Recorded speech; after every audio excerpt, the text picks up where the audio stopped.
पागल दीवाना बनैलू हो सबका के पागल दीवाना बनैलू लइकन के अंगुरी पर तू नचैलू रोज बांधी चलेलू तू दू दू गो चोटी काहे से केलू छोटी तू पड़ोसी के रोटी काहे से केलू छोटी तू पड़ोसी के रोटी सबका के पागल दीवाना बनैलू लइकन के अंगुरी पर तू नचैलू रोज बांधी चलेलू तू दू दू गो चोटी काहे से केलू छोटी तू पड़ोसी के रोटी काहे से केलू छोटी तू पड़ोसी के रोटी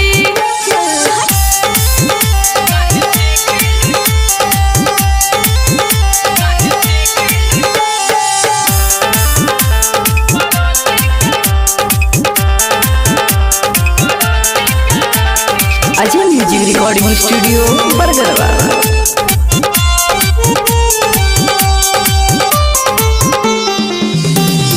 अपने के बुझेलू तू ए सवरया नागिन के जस बाटे चालत है फुलवा गुलाब जस लागेला होठावा पाकल टमाटर भइल बाटे गाल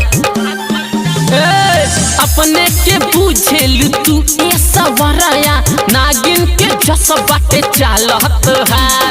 फुलवा गुलाब जस लागेला होठावा पाकल टमाटर भइल बाटे गाल खोजेलू खाएला चिकन बोटी सुन रे काहे से केलू छोटी तू पड़ोसी के रोटी काहे से केलू छोटी तू पड़ोसी के रोटी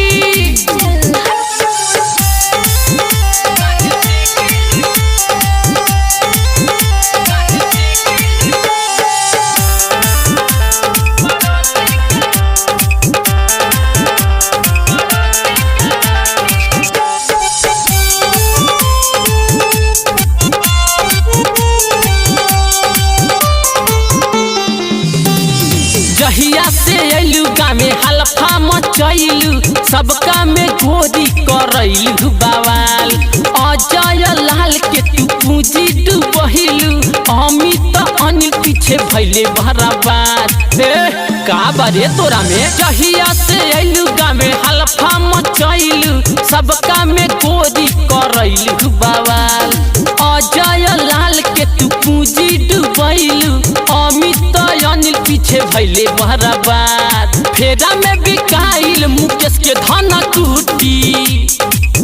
काहे से केलू छोटी तू पड़ोसी के रोटी काहे से केलू छोटी तू पड़ोसी के रोटी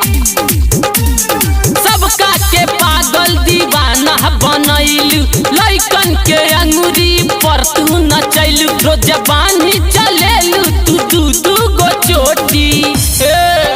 काहे से केलू छोटी